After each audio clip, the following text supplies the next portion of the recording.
بالله من الشيطان اللعين الرجيم. بسم الله الرحمن الرحيم. الحمد لله رب العالمين بارئ الخلائق أجمعين، والصلاة والسلام على جميع الأنبياء والمرسلين، سيما من سمي في الآفاق بأحمد وفي الأرض بأبي القاسم محمد.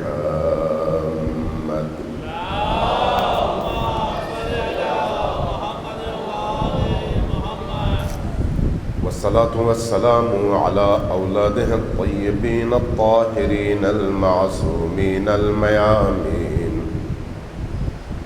واللعنة الدائمة على أعدائهم أجمعين من يوم عداوتهم إلى قيام يوم الدين. قال الله تبارك وتعالى في كتابه المجيد وهو أصدق القائلين وقوله الحق. بسم الله الرحمن الرحيم. إنما يريد الله ليذهب عنكم الرجس أهل البيت ويطهركم تطهيرا.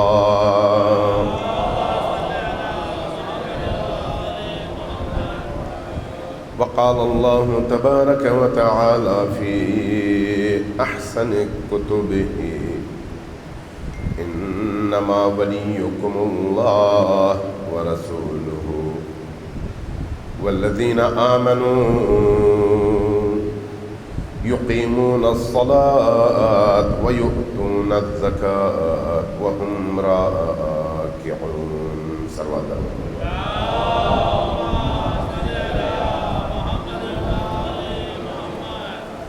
عزیزان گرامی، اہل البیت علیہ السلام کی ولایت کے حوالے سے کچھ پہلو اور کچھ گوشے آپ کے سامنے اس سے پہلے بیان ہوئے ہیں. اس سلسلے کو آگے بڑھاتے ہوئے، چونکہ اس سلسلے کا تعلق جہاں قرآن کریم سے ہے، جہاں حدیث سے ہے، وہیں پر تاریخ سے ہے، اس اعتبار سے جب اس موضوع پر گفتگو ہوتی ہے تو تاریخی حوالے یقینی طور پر انسان کو پیش کرنے پڑتے ہیں تاکہ سمجھ آئے کہ ولایت کے اس مفہوم کو اللہ تبارک و تعالیٰ نے قرآن میں کس طرح سے بیان کیا، نبی کریم صلی اللہ علیہ وآلہ وسلم نے اپنے کلام میں، اپنی احادیث میں کس طرح سے زور دے کر اس کو اپنی گفتگو کا محور و مرکز بنایا، اور پھر تاریخ میں اس موضوع کے حوالے سے مسلمانوں کی طرف سے کس طرح کا سلوک روا رکھا گیا. یہ تینوں چیزیں آپس میں ایک دوسرے سے جڑی ہوئی ہیں اور ایک دوسرے سے بندھی ہوئی ہیں.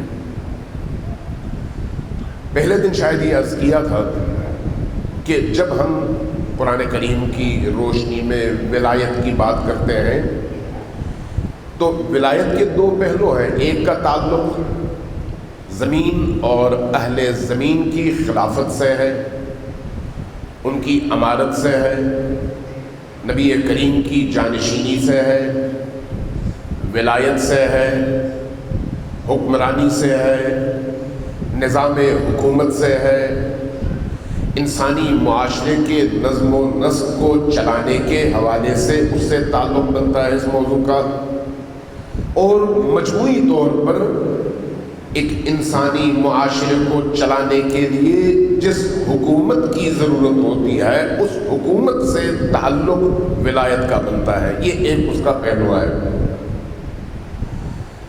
عام طور پر شیعہ اور اہل سنت کے درمیان تاریخی، کلامی اور عقائد کے اعتبار سے جو اختلاف ہے وہ اسی نقطے پر ہے، چونکہ دوسرا پہلو جو نبی کریم اور ائمہ کی معنوی ولایت کے حوالے سے ہے اس میں کسی طرح کا کوئی اختلاف نہیں ہے، اگرچہ مفہوم کے اعتبار سے ہو سکتا ہے بعض جگہوں میں ہمارے دوسرے بھائی اس مفہوم کو ہضم کرنے سے قاصر ہوں جو اہل البیت علیہ السلام بیان کرتے ہیں اور اہل البیت کے ماننے والے جس کی پیروی کرتے ہیں، لیکن مجموعی طور پر ولایت کے معنوی اور تکوینی معنی کے حوالے سے مجموعی طور پر کوئی بہت زیادہ فاصلہ موجود نہیں ہے۔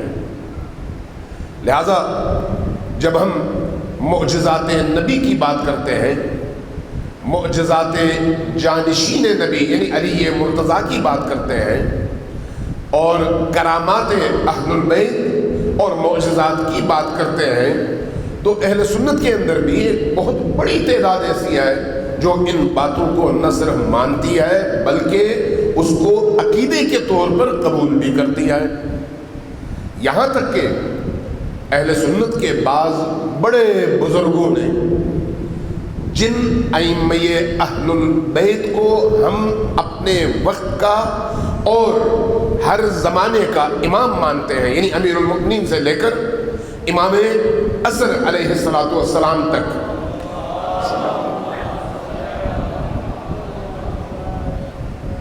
ان ائمہ اطہار علیہ السلام کے مقام کو اس حد تک بعض اہل سنت علماء کرام، صوفیاء اور بزرگوں نے مانا ہے کہ اگر ان ہستیوں کے نام، توجہ طرف بات یہ ہے، باقی چیزیں ایک طرف ابھی، کہ اگر ان ہستیوں کے نام یعنی امیر المؤمنین کا نام، حضرت زہرا سلام اللہ علیہا کا نام، امام حسن اور امام حسین کا نام، اسی طرح سے آخر تک یعنی امام مہدی آخر الزمان تک کے نام، اگر ان 14 ہستیوں کے نام کسی کاغذ پر لکھ کر آپ کسی مجنون کے گلے میں ڈال لیں تو اس کا جنون ختم ہو جائے اور وہ عاقل بن جائے۔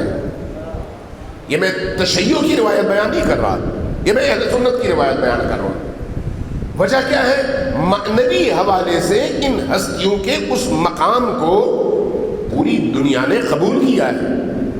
مشکل کہاں پر کھڑی ہوتی ہے؟ جہاں پر ظاہری طور پر انسانی معاشرے کی حکومت، خلافت، ولایت، وزارت، وصایت اور وہ امور جن کا تعلق انسانی معاشرے کی باغیں سنبھالنے اور اس کو ایک نظم و نسق دینے سے ہے، جس کو ہم خلافت کہتے ہیں۔ اختلاف یہاں پر شروع ہو جاتا ہے۔ اس لیے میں نے کل آپ سے عرض کیا تھا کہ بہت سارے بزرگوں اور پیروں کو سب مانتے ہیں اور اختلاف نہیں کرتے، لیکن جب عملی طور پر وہ سیاست میں آئے تو چونکہ مفادات کا ٹکراؤ شروع ہو جاتا ہے، اس لیے مخالفت شروع ہو جاتی ہے۔ اہل البیت کے ساتھ بھی ایسا ہی ہے۔ اہل البیت کی معنویت کو ہر دور میں ہر زمانے کے لوگوں نے تسلیم کیا ہے۔ اہل البیت کے مقام اور مقام ولایت کے حوالے سے تکوینی ان کے پہلوؤں کو کسی نے آج تک رد نہیں کیا۔ ان کے معجزات، ان کے کرامات، ان کی بلندی، ان کے درجات کو کسی نے رد نہیں کیا۔ ہاں، ناسبیوں کی بات اور ہے۔ جب ناسبیوں کی بات آئے گی تو وہ بہت ساری جگہوں میں حتیٰ نبی کریم صلی اللہ علیہ وآلہ وسلم کی شان اقدس میں بھی گستاخی کا ارتکاب کرتے ہیں، اس لیے وہ اس وقت پیش نظر نہیں ہے ہماری گفتگو میں۔ لیکن جب ہم عامت المسلمین کی بات کرتے ہیں، جس کے دو بڑے دھڑے اہل تشیع اور اہل سنت کے نام سے انسانی اور مسلمان معاشرے کے اندر موجود ہیں، تو ان معاشروں کے اندر اہل البیت کی مودت کو، ان کی محبت کو، ان سے عقیدت کو، ان کی معنوی اور باطنی ولایت کو اہل سنت کی ایک بہت بڑی اکثریت نے بھی قبول کیا ہے۔ میں دور نہیں جاتا، مفتی عدنان ہیں، سلفی ہیں، سلفی یعنی وہابی، سعودی ہیں. جب ان سے سعودی ٹی وی پر محرم کے انہی ایام میں میزبان بھی سعودی اور سلفی ہے، سلفی یعنی وہابی، جب وہ ان سے سوال و جواب کرتا ہے محرم کے حوالے سے، اہل البیت کے حوالے سے، تو اگرچہ وہ ابن تیمیہ کا پیروکار ہے، ابن تیمیہ خود حدیث کے میدان میں اس نے کاٹ کوٹ بہت کی، اور تقریباً جتنی بھی احادیث اہل البیت کے حوالے سے اہل سنت منابع میں موجود تھیں ان سب کو ماشاءاللہ سے جھوٹا قرار دے دیا، کیونکہ اہل البیت کا بوجھ جو ہے، لہذا ہر چیز پر خط بطلان کھینچ کر کہہ دیا کہ یہ بھی غلط ہے، یہ بھی غلط ہے، یہ بھی غلط ہے، یہ بھی غلط ہے، جبکہ وہ احادیث اہل سنت محدثین نے نقل کیا ہے، اہل سنت راویوں نے نقل کیا ہے. سلسلہ یہ سند اگر آپ دیکھیں تو سارے کے سارے محدثین، سارے کے سارے ناقلین، سب کے سب اہل سنت کے عقیدے کے حامل ہیں، لیکن چونکہ اہل البیت سے بغض تھا اس لیے اس کا انکار کر دیا. لیکن اس کے باوجود آپ شاید نیٹ پر جا کر سرچ کریں تو آپ کو محسوس ہوگا کہ قرآن کریم کی وہ تمام آیات جو اہل البیت اور خصوصاً علی ابن ابی طالب کے حوالے سے ہیں، ان آیات کے بارے میں جب ہمارے ان وہابی حضرات سے، سلفی حضرات سے پوچھا جاتا ہے تو سب سے پہلے یہ کہتے ہیں کہ یہ تو رافضیوں کا اختراع ہے، ان کی طرف سے پیدا کردہ چیز ہے. آگے پھر فوراً ایک حاشیہ لگاتے ہیں اور کہتے ہیں اگرچہ حضرت علی رضی اللہ تعالی عنہ کے فضائل اتنے زیادہ ہیں کہ ہمیں ان جعلی چیزوں کی ضرورت نہیں ہے.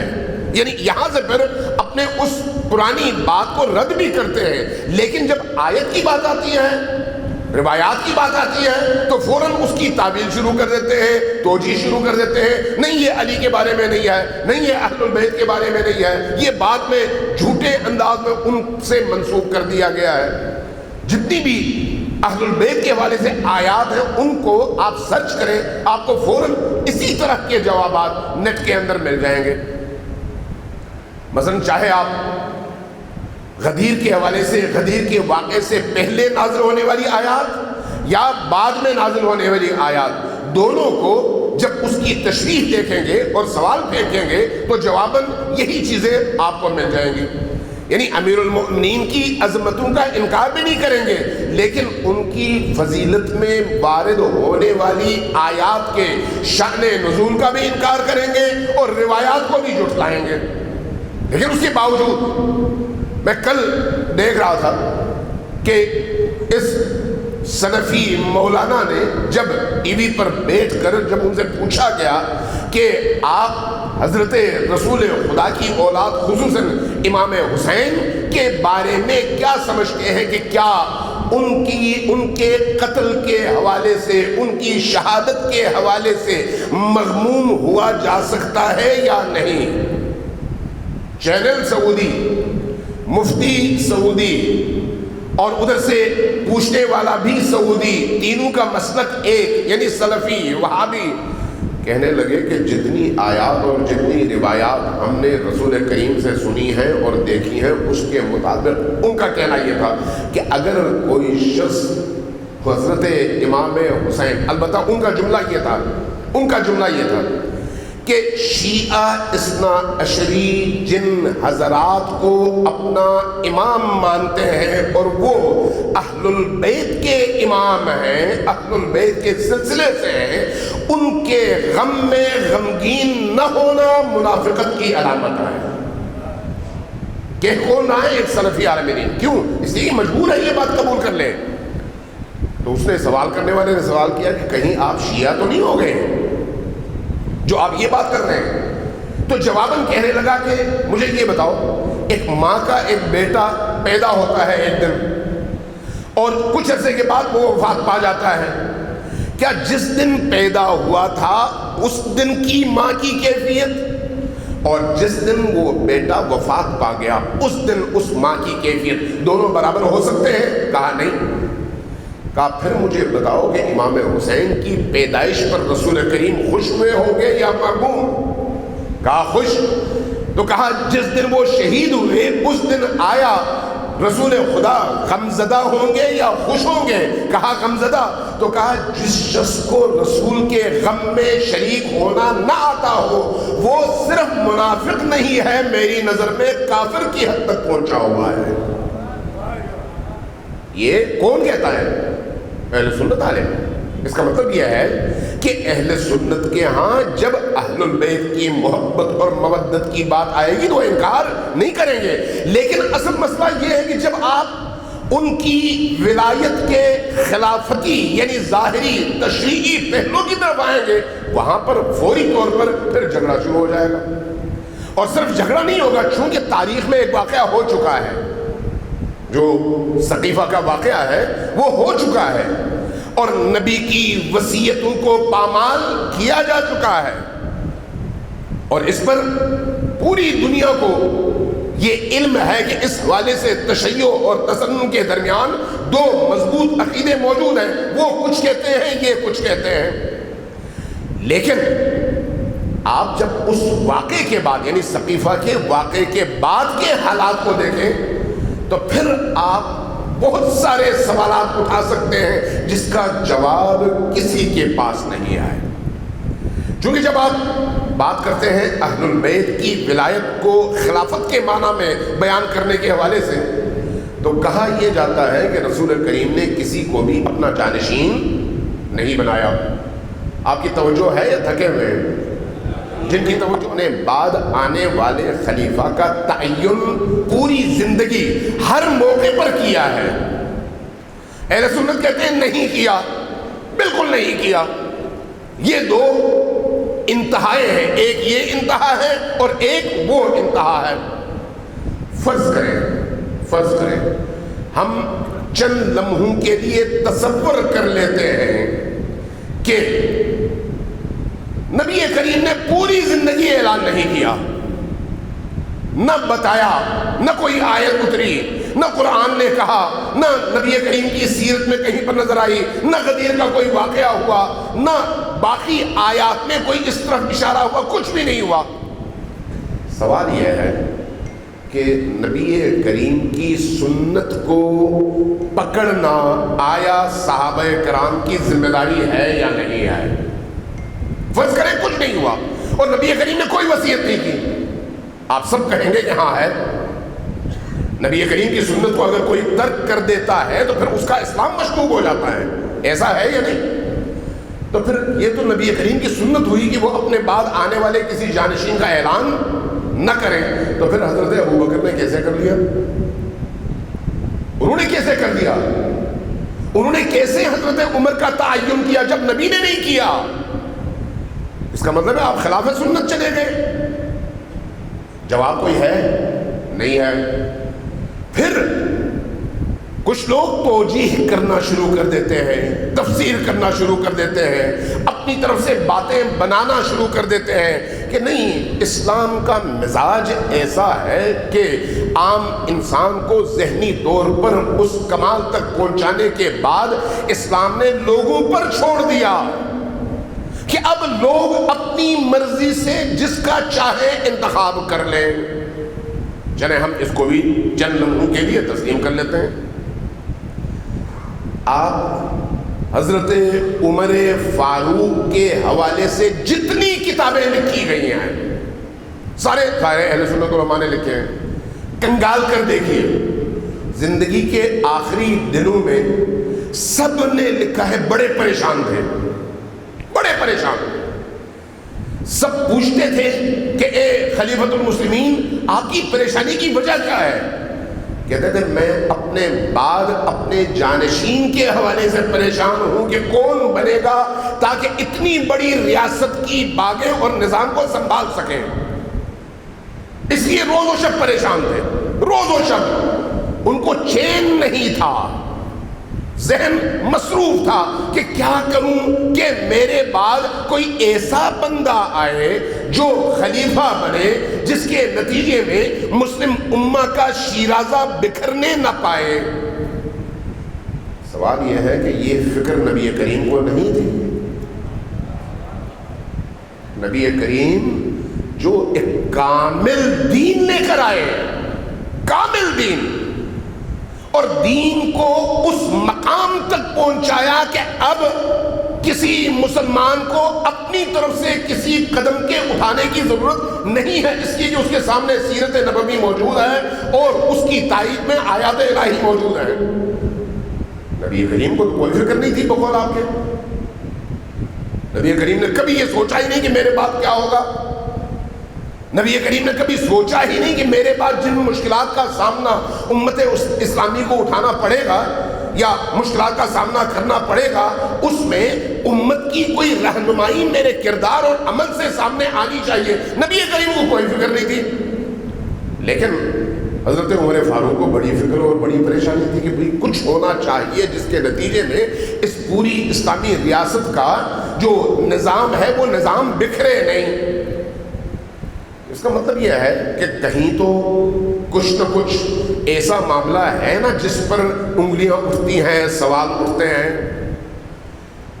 اب جب آپ نبی کریم کی زندگی کے آخری ایام دیکھتے ہیں، نبی کریم کی وصال کا دن ہمارے اہل سنت مورخین نے بھی اور عموماً اہل تشیع نے بھی پیر کا دن لکھا ہے، پیر کا دن۔ اس سے پہلے جمعرات کا دن آیا۔ حضرت ابن عباس کی یہ روایت، توجہ چاہیے آپ کی، میں جو بات کر رہا ہوں اب تک جتنی بھی میں نے باتیں کی ہیں کسی ایک شیعہ کتاب سے نہیں کی، یہ ذہن میں رکھیے گا۔ کسی ایک شیعہ مورخ یا شیعہ محدث یا شیعہ مفسر کی میں نے بات نہیں کی۔ حضرت ابن عباس کی یہ روایت بخاری شریف میں منقول ہے۔ بخاری میں امام بخاری نے یہ روایت لکھی ہے کہ نبی کریم بستر مرگ پر، یعنی موت کا بستر تھا، ظاہر ہے آخری ایام تشریف فرما تھے، صحابہ کرام موجود تھے۔ صحابہ کرام کی موجودگی میں نبی کریم صلی اللہ علیہ وآلہ وسلم نے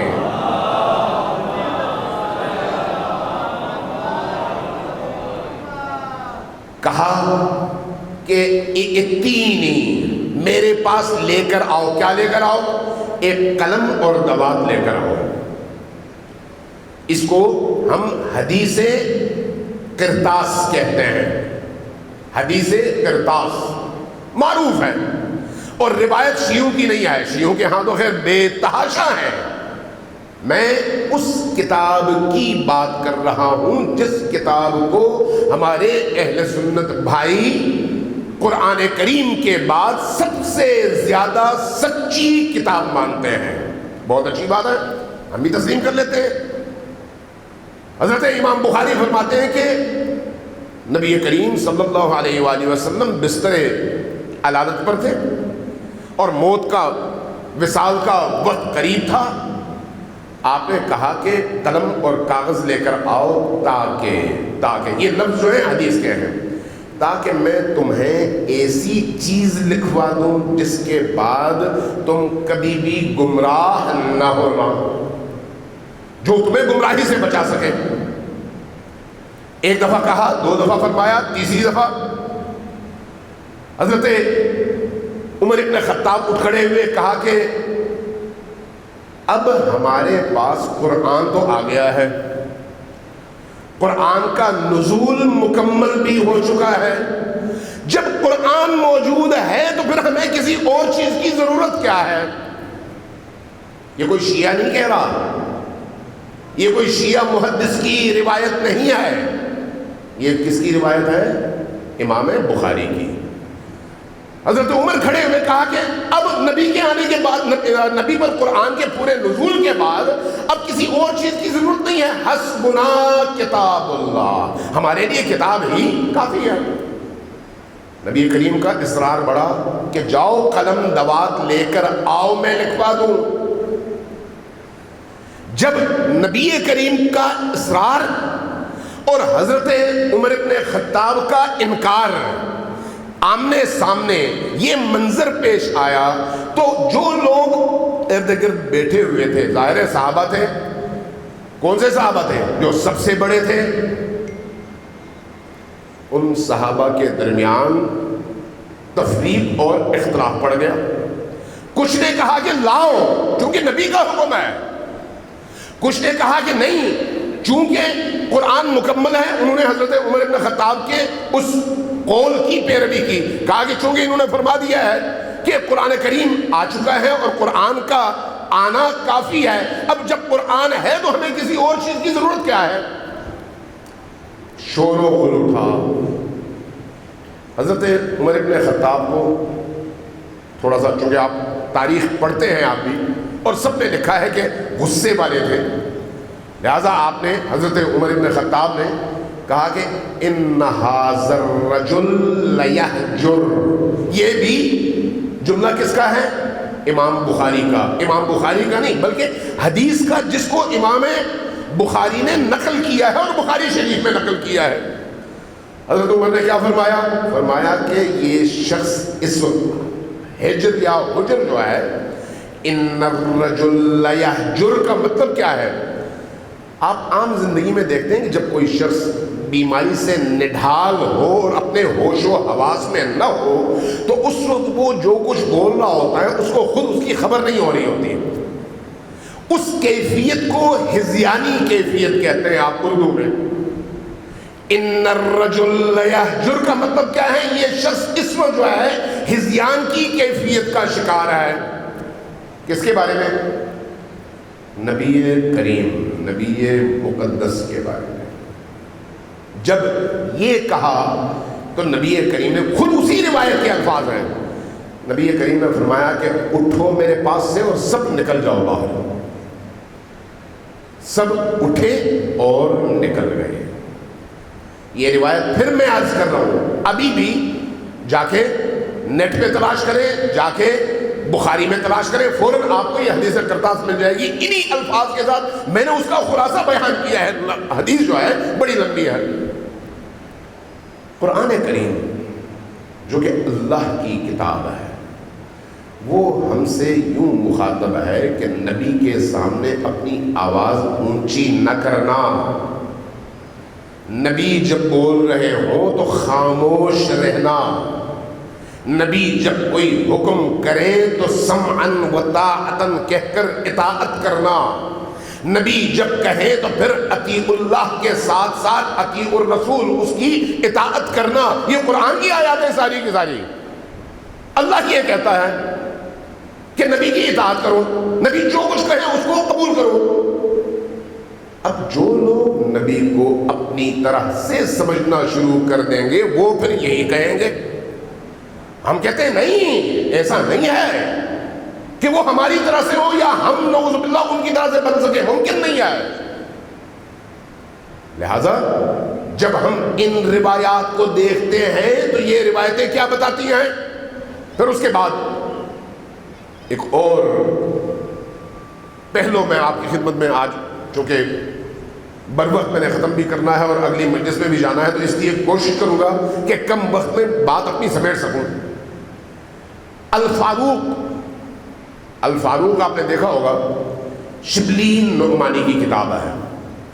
شبلی نعمانی بر صغیر کے بہت بڑے مورخ بھی ہیں، عالم بھی ہیں، دیوبندی ہیں۔ انہوں نے الفاروق میں یہ لکھا ہے کہ جب نبی کریم کا وصال ہوا تو جس گھر میں وصال ہوا وہاں پر علی مرتضیٰ بھی تھے، اہل البیت کے باقی افراد بھی تھے اور حضرت عمر بھی تھے۔ پیچھے سے ایک شخص آیا، حضرت عمر کے کندھے پر ہاتھ رکھا اور کہا کہ ثقیفہ میں انصار اور مہاجروں کے درمیان خلافت کے مسئلے پر جھگڑا شروع ہو چکا ہے، اگر بروقت نہیں پہنچو گے تو معاملہ بگڑ جائے گا۔ جنازہ چھوڑ دیا، آپ اٹھ کر چل پڑے، چلے گئے۔ یہ الفاروق میں مولانا شبلی نعمانی نے یہ اعتراف بھی کیا اور لکھا دیا ہے، اور ایسا ہی ہوا۔ نتیجتاً رسول کریم رہ گئے اہل البیت کے درمیان، باقی حضرات کہاں چلے گئے؟ سقیفہ میں. اور اہل البیت نے کیا کیا؟ رسول کریم کی اپنی سفارش، اپنی وصیت کے مطابق علی مرتضیٰ نے آپ کو غسل دیا، آپ کو کفن پہنایا، آپ پر نماز پڑھی الی آخر. سوال یہ ہے کہ کیا خلافت کے مسئلے کو 2 دن بعد تک ٹالا نہیں جا سکتا تھا؟ کیا نبی کریم کے دفن کا انتظار نہیں کیا جا سکتا تھا؟ کیا نبی کریم کا غسل اس سے زیادہ ضروری نہیں تھا؟ کیا یہ وقت پورے عالم اسلام پر سب سے زیادہ سخت وقت نہیں تھا کہ نبی کا وصال ہو چکا ہے اور امت یتیم ہو چکی ہے؟ ایسے میں خلافت کی بندربانٹ سے زیادہ اہم موضوع نبی کریم کی تدفین اور اس غم میں سب کو شریک کرنا ہے. لیکن صورتحال کیا تھی؟ وہاں پر اہل البیت ہی رہ گئے، اور اہل البیت نے وہی کیا جو رسول کریم کی وصیت تھی. جب ان واقعات کو آپ تاریخی اعتبار سے دیکھتے ہیں تو پھر آپ کو ان تمام اقدامات کے پیچھے موجود فلسفے اور حکمت کی سمجھ آتی ہے جو بعد میں اہل بیت کے ساتھ جس کا سلوک روا رکھا گیا. کیونکہ اہل بیت تو دعوے دار تھے. امیر المؤمنین علی ابن ابی طالب تو دعوے دار تھے کہ نہیں، اللہ کے رسول نے اللہ کے حکم سے مجھے خلافت کے موضوع کے لیے متعین کر دیا ہے. اور اس کا آغاز صرف غدیر سے نہیں ہوا تھا، صرف غدیر سے نہیں. اگر آپ تاریخی اعتبار سے تھوڑا سا پیچھے جائیں، پہلی جو دعوت ہے رسول کریم کی، پہلی دعوت، اس دعوت کو کیا کہتے ہیں؟ دعوتیں. آپ سب جو ہیں جب اسکولوں میں جاتے ہیں تو اپنے نصاب میں پڑھتے ہیں نا کہ پہلی جو دعوت تھی وہ نبی کریم کی طرف سے مشرکین قریش کو دعوت تھی، جس میں تمام مشرکین قریش جمع تھے. ایسا ہی تھا. جب تمام مشرکین قریش کو جمع کیا گیا، جس میں ابو سفیان بھی تھا، ابو لہب بھی تھا، ابو جہل بھی تھا، امیہ بھی تھا، باقی جتنے بھی بڑے تھے، سب کو جمع کر کے جو رسول کریم نے دعوت توحید دی، اس سے پہلے اپنی صداقت اور امانت کا اعتراف لیا. میں اس واقعے کی طرف نہیں جاتا، لیکن جب سب نے تسلیم کیا کہ آپ صادق ہیں اور آپ امین ہیں، اس کے بعد کہا کہ مجھے اللہ نے اپنی جانب سے نبوت کے لیے منصوب کیا ہے اور میری بعثت ہو چکی ہے، تقرر ہو چکا ہے. اب میں تمہیں بتوں کی پرستش سے نجات دلانا چاہتا ہوں اور ایک اللہ کی عبودیت اور بندگی کے دائرے میں لانا چاہتا ہوں. کون ہے تمہارے درمیان جو مجھ پر ایمان لائے اور میری اس دعوت کو قبول کرے؟ دعوت ذو العشیرہ پڑھیے گا. یہ بھی ظاہر ہے کوئی شیعہ روایت بیان نہیں کر رہا. تمام مورخین نے لکھا کہ سب سے پہلے ایک نوجوان کھڑا ہوا جس کو علی ابن ابی طالب کہتے ہیں.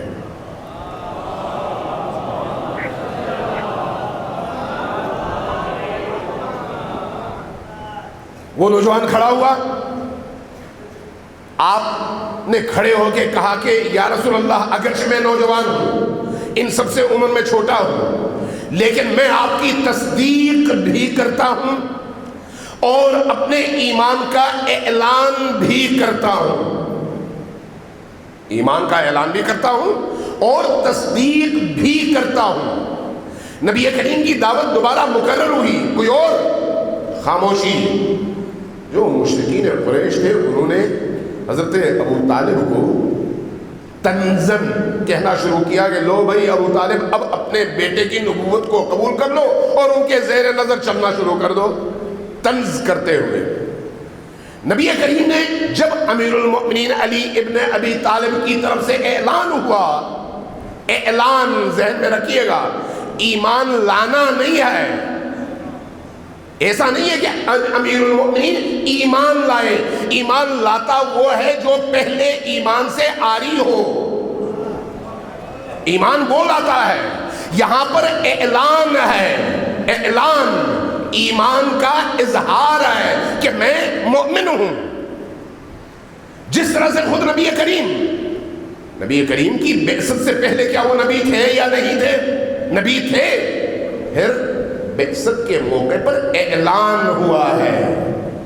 ایسا نہیں کہ اس سے پہلے وہ اللہ کو قبول نہ کرتے ہو، اللہ کی توحید پر یقین نہ رکھتے ہو، اچانک کوئی فرشتہ اترے اور کہے کہ آپ کو اللہ نے منتخب کیا ہے، اللہ پر ایمان لے آؤ، تو وہ ایمان لے آئے. نہیں، وہ صاحب ایمان تھے اسی طرح جس طرح سے امیر المؤمنین صاحب ایمان تھے، اور دعوت ذوالعشیرہ میں امیر المؤمنین علی ابن ابی طالب ایمان کا اظہار اور اعلان کرتے ہوئے کہتے ہیں کہ یا رسول اللہ، میں آپ کی تصدیق کرتا ہوں کہ آپ اللہ کے رسول ہیں اور آپ پر جو وحی اتری ہے وہ اللہ نے اتاری ہے.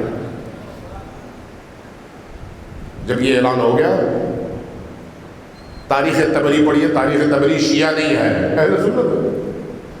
ابن ہشام پڑھیے، تاریخ حلبی پڑھیے، یہ سارے کے سارے اہل سنت کے بڑے مورخ ہیں.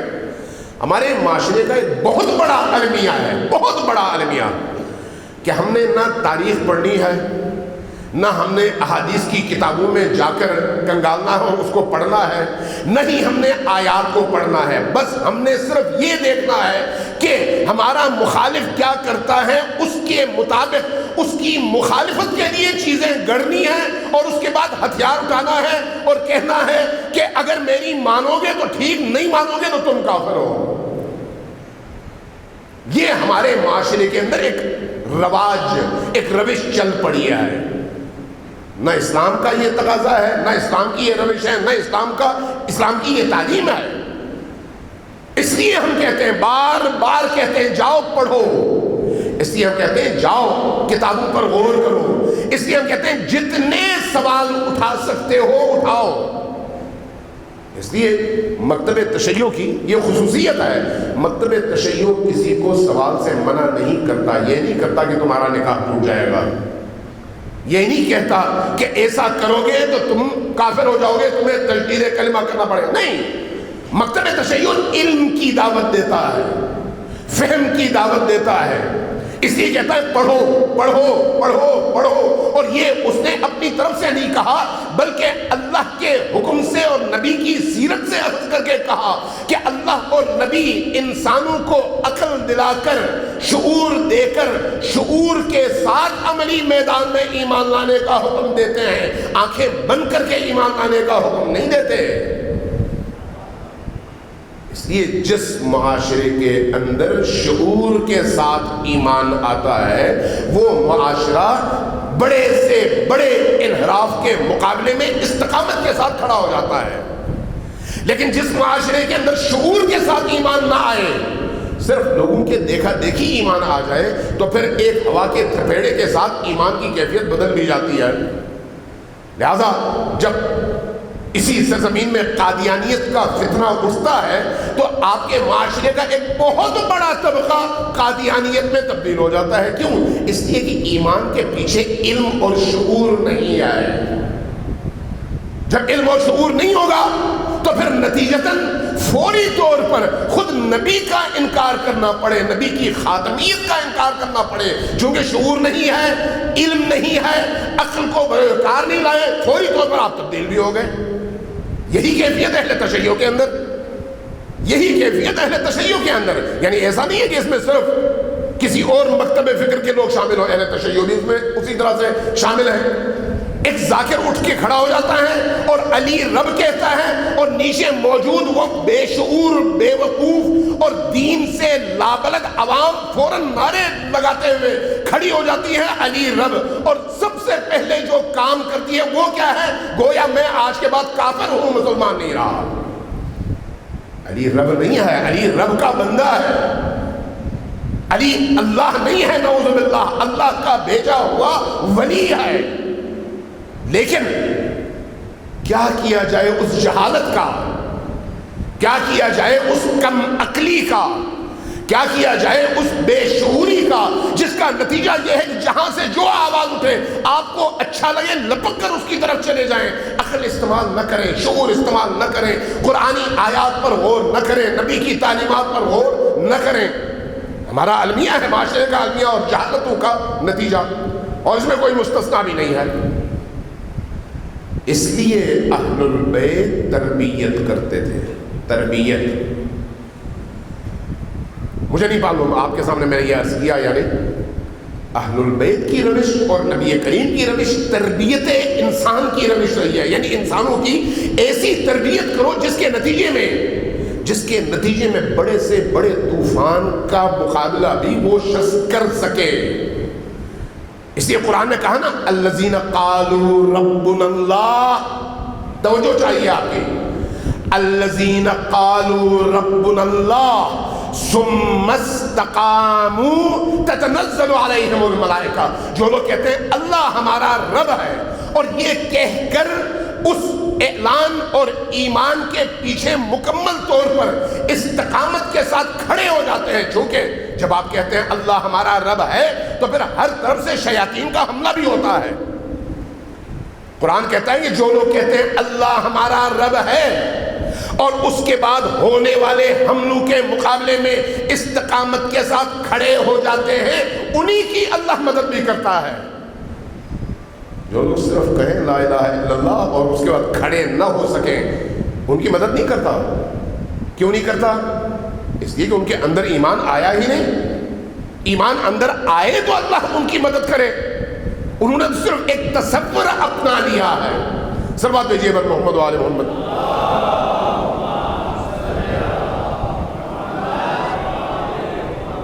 ایک دفعہ پھر صلوات بھیجیے بر محمد و آل محمد۔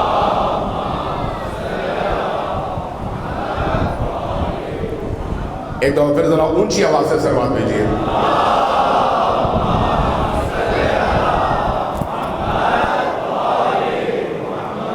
لہذا یہ انسانی معاشرے کا المیہ ہے کہ اسلام نے آ کر عقل کی دعوت دی اور ملائیت نے آ کر عقل سے لوگوں کو محروم رکھنے کی کوشش کی، چاہے وہ بنی اسرائیل کی ملائیت ہو، مسیحیت کی ملائیت ہو یا پھر مسلمانوں کی ملائیت ہو، تینوں اسی ایک ہی ڈگر پر ہیں۔ کبھی اگر توفیق ملی تو میں آپ کو امام حسین علیہ السلام کا وہ خطبہ سناؤں جو آپ نے منی میں ارشاد فرمایا تھا، اور قرآنی آیات میں سے ایک ایک آیت کا حوالہ دے کر کہا تھا کہ بنی اسرائیل کے لوگوں کو اللہ نے اس لیے تباہ کیا کہ ان کے رہبانوں نے امت کو وہ رستہ دکھایا جو رستہ اللہ کا نہیں تھا اور لوگوں نے قبول کر لیا۔ وہی بیماری تمہارے اندر بھی آ چکی ہے، امام حسین علیہ السلام کا حوالہ دے رہا ہوں، وہی بیماری تمہارے اندر بھی آ چکی ہے۔ اس لیے پورے معاشرے کے اندر گند ہے، اللہ کی نافرمانی ہے، اللہ کے دین کی پامالی ہے۔ نماز زندہ ہے لیکن وہ کون سی نماز ہے جس کے لیے خلیفۃ المسلمین شراب پی کر جاتا ہے؟ اس پر انشاءاللہ بات ہوگی اگر اللہ نے توفیق دی۔ ایک ایسے معاشرے کے اندر عقلوں کو جھنجھوڑنے کے لیے بہت بڑی کاوش کی ضرورت ہوتی ہے، بہت بڑی کاوش کی۔ اس لیے زمانہ جیسے جیسے آگے بڑھتا ہے شعور میں اضافہ ہوتا ہے۔ آج لوگوں میں سننے کی صلاحیت ماضی کی نسبت زیادہ ہے، لیکن آنے والے وقت میں یقیناً اس سے بہت زیادہ ہو جائے گی۔ اس لیے یہ یاد رکھیے گا عزاداران سید الشہداء کہ یہ جو عزاداری کی مجلسیں ہیں، ان مجلسوں سے یہ سیکھیے کہ ان مجلسوں کے ذریعے سے علی زندہ ہو جائے، شرک نہیں۔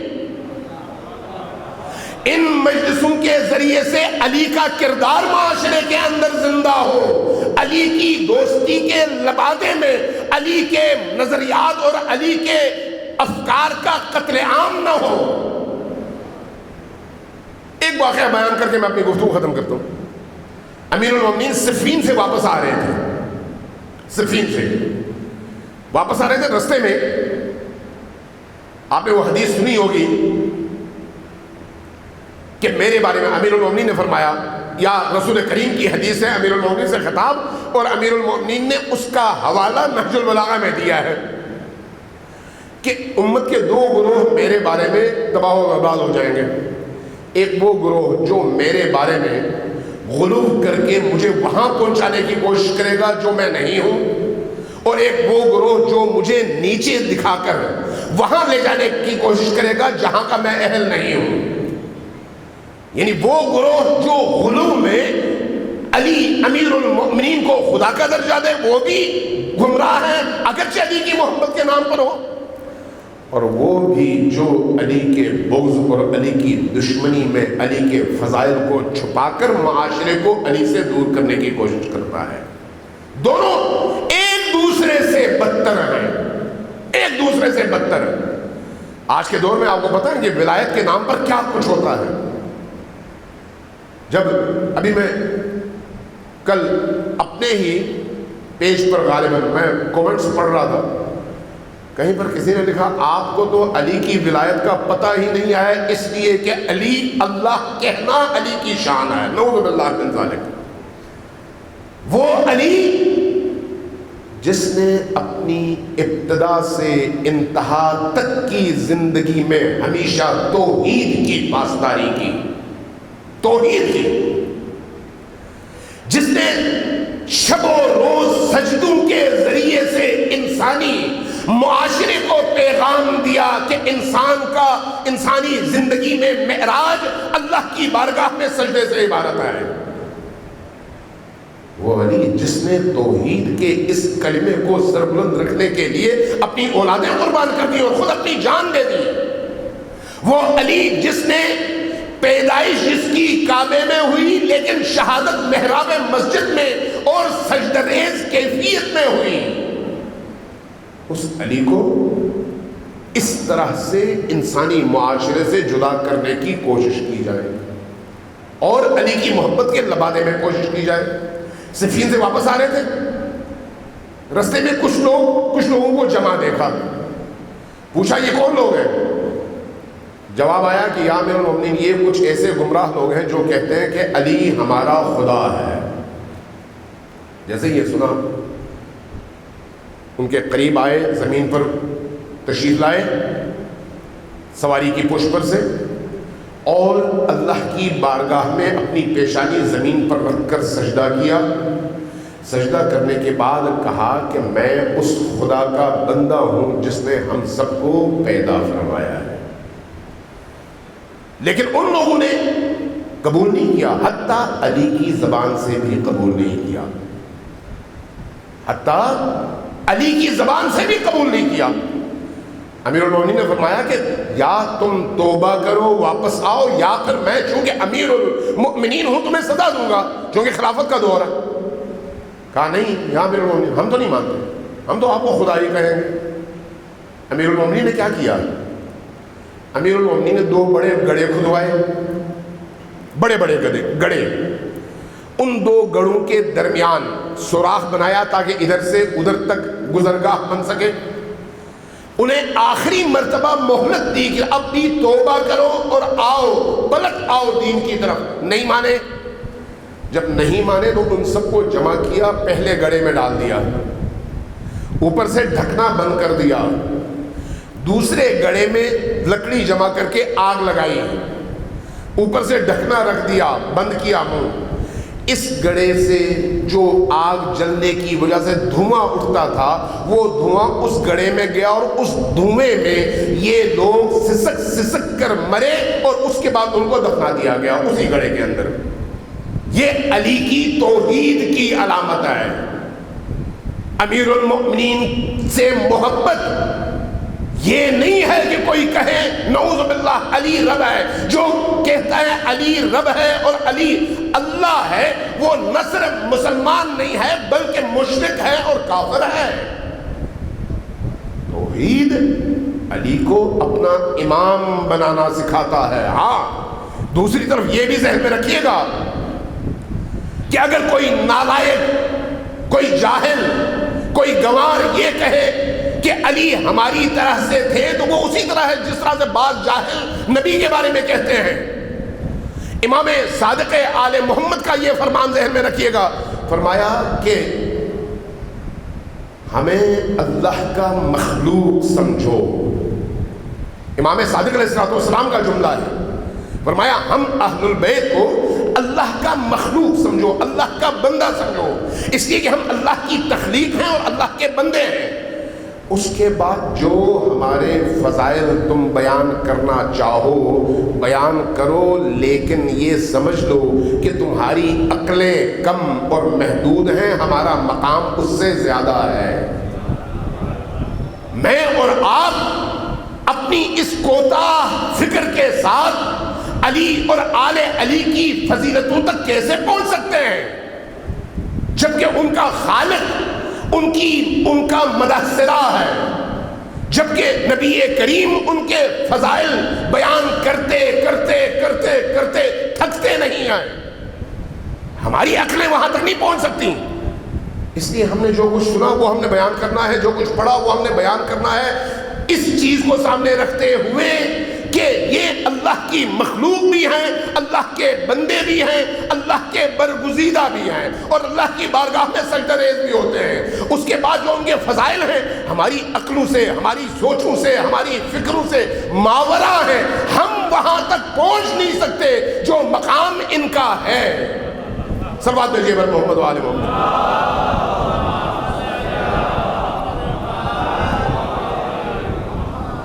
کربلا ائمہ اہل البیت کی معرفت کو عام کرنے کا مکتب بھی ہے اور ذریعہ بھی ہے، اس لیے ان مجالس سے یہ فائدہ اٹھائیے، ان مجالس کو اپنے زمانے کے تقاضوں سے منطبق کیجئے اور دیکھیے کہ ان مجالس کے ذریعے سے آپ کا دل، آپ کی سوچ اہل البیت کی فکر کے قریب ہو رہی ہے۔ اگر ایسا ہے تو اللہ کا شکر بجا لائیے، اور اگر ایسا نہیں ہے تو پھر غور کیجئے کہاں سے خرابی پیدا ہو رہی ہے۔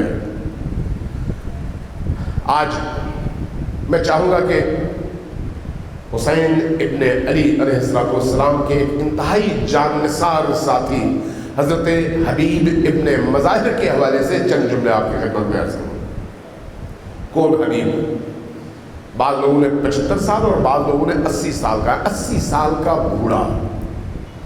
بعض لوگوں نے لکھا ہے کہ ان کی کیفیت ایسی تھی کہ یہ بھمیں آنکھوں پر سایہ کر رہی تھی، اور جب میدان کی طرف جانے لگے تو رومال منگوایا، اپنی بھمیں اوپر کر کے اپنی پیشانی باندھ دی، اور اس کے بعد تلوار اپنے ہاتھ میں لی اور کہا کہ میں فاطمہ کے بیٹے کے دفاع کے لیے اپنی جان قربان کرنے جا رہا ہوں۔ وہ حبیب ابن مظاہر۔ حبیب کون ہے؟ حبیب حسین ابن علی کے عاشق، حسین ابن علی کے دل دادا، حسین ابن علی کے مطیع، عمر میں بڑے لیکن آپ کے قدموں کی خاک کو اپنی آنکھوں کا سرما بنانے والے۔ عجیب روایت ہے، بعض لوگوں نے اس کو لکھا ہے، کہا کہ جب 2 محرم کو امام حسین علیہ السلام کربلا تشریف لائے تو کربلا کوفہ بلانے والوں میں حبیب ابن مظاہر کا نام بھی ہے۔ آپ نے خط لکھا کہ مولا حسین آپ تشریف لائیے، ہم آپ کی حمایت کے لیے تیار ہیں۔ لیکن ظاہر ہے پانسا پلٹ گیا اور صورتحال بدل گئی۔ جب کربلا پہنچے 2 محرم کو تو آپ نے اپنا قاصد روانہ کیا خط دے کر کہ حبیب کو اطلاع کر دو کہ ہم کربلا پہنچ چکے ہیں۔ جن لوگوں نے اس خط کو تاریخ کی کتابوں میں درج کیا ہے وہ کہتے ہیں کہ جب مولا حسین خط لکھ رہے تھے تو ابتدا میں بسم اللہ لکھنے کے بعد فرمایا کہ یہ حسین ابن علی کی طرف سے اس رجل فقیہ، اس مرد فقیہ کے نام خط ہے جو اہل البیت کا محبوب ہے۔ اب حسین کربلا پہنچ چکا ہے، اے رجل فقیہ فوراً پہنچ جاؤ کربلا۔ مورخین نے لکھا ہے کہ حضرت زینب سرحانہ تشریف فرما تھیں، جب یہ دیکھا کہ یہ خط لکھا جا رہا ہے اور نیچے امام حسین نے اپنا سائن کرنا چاہا تو حضرت زینب سلام اللہ علیہ نے فوراً روکا اور کہا کہ بھیا میری طرف سے لکھیے گا اے حبیب العجل العجل، ذرا جلدی آنا جلدی آنا۔ یہ وہ مرد ہے جس کے لیے اہل البیت اس طرح سے اپنے جذبات کا اظہار کرتے ہیں۔ جب یہ حبیب کربلا پہنچے، جب ان کے ہاتھوں میں وہ خط پہنچا، ظاہر ہے آپ کیفیت کا تصور کر سکتے ہیں کہ اس خط کو آنکھوں سے دگا کر کتنا روئے ہوں گے اور تڑپے ہوں گے کہ آج حسین ابن علی اور ان کی اہل البیت پر یہ وقت آیا ہے۔ اور اندوہ کی کیفیت میں کوفہ سے نکلے ہیں. کوفہ سے کربلا 80-85 کلومیٹر کا فاصلہ، 80 کلومیٹر تقریباً. تیز رفتار گھوڑے کے ذریعے سے اگر آپ آئیں تو ایک صبح چل کے شام کو پہنچ سکتے ہیں. پہنچ گئے. کہتے ہیں کہ جب وہ پہنچے تو جن لوگوں نے دیکھا، مورخین نے لکھا، وہ کہتے ہیں کہ جب امام حسین کی بارگاہ میں پہنچے تو گھوڑے کو بہت دور چھوڑا، زمین پر گرے اور گھٹنوں کے بل عاجزی کے ساتھ حسین کی بارگاہ میں پہنچے، اپنی پیشانی زمین پر رکھا اور کہا کہ وائے ہو ہم پر کہ زینب تنہا رہ گئی ہیں اور ان کو ہم جیسوں کی مدد کی ضرورت پڑ گئی ہے. حسین نے اپنے گلے سے لگایا. روز عاشور جب ظہر کا وقت آئے اور اس ظہر کے وقت ایک صحابی کے یاد دلانے پر حسین ابن علی آسمان کی طرف دیکھ کر کہتے ہیں ہاں نماز کا وقت ہو گیا ہے، اور لشکر یزید کو پیغام پہنچاتے ہیں کہ نماز کا وقت ہے، ہمیں نماز پڑھنے کی مہلت دو. تو ادھر سے ایک جواب آتا ہے. جواب کیا ہے؟ جواب یہ ہے کہ تمہاری نماز کی قیمت کیا ہے، اہمیت کیا ہے، تم نماز پڑھو یا نہ پڑھو وہ قبول تو نہیں ہے، لیکن جب یہ الفاظ حسین نہیں بلکہ حبیب کے کانوں تک پہنچتے ہیں تو تلوار نکال کر پلٹتے ہیں اور لشکر پر حملہ آور ہوتے ہیں کہ اے خناسو، اے ابلیسو، تمہاری نماز قبول ہے اور فرزند زہرا کی نماز قبول نہیں ہے. کوئی ایسا مقام نہیں ہے جہاں پر حبیب جیسی ہستیوں کو یا حبیب ابن مظاہر کو موقع ملے اور وہ حسین کی حیثیت اور ان کی آبرو کے دفاع میں ایک لمحے کی کوتاہی کریں. اس لیے جب تیار ہو کر نکلنا چاہتے ہیں تو مولا کی بارگاہ میں آ کر کہتے ہیں کہ مولا مجھے اجازت دیں گے کہ میں جاؤں اور آپ کے قدموں میں اپنی جان رکھ دوں، اپنا سر رکھ دوں. اجازت جب ملتی ہے تو کمر کستے ہیں، اپنی بھویں اوپر کر کے رومال باندھ کر اپنے آپ کو تیار کرتے ہیں، گھوڑے پر سوار ہوتے ہیں. بعض مورخین نے لکھا ہے 60 اشقیاء اور لشکر یزید کے سربراہوں کو اور سپاہیوں کو تہہ دیر کرتے ہیں، یہاں تک کہ بنی تمیم کا ایک خبیث آتا ہے، وار کرتا ہے اور حبیب ابن مظاہر شہید ہوتے ہیں. لیکن جب وہ زمین پر تشریف لاتے ہیں نا، حسین رفتاری کے ساتھ پہنچتے ہیں، اس حبیب کا سر اٹھا کر اپنی گود میں رکھتے ہیں اور فرماتے ہیں اے حبیب تیرے قاتلوں کو میں کیا کہوں، تو جب رات کو سوتا تھا تو سونے سے پہلے ایک پورا قرآن ختم کر کے سوتا تھا، ایک ایسے قاری قرآن کو آج انہوں نے شہید کر دیا ہے.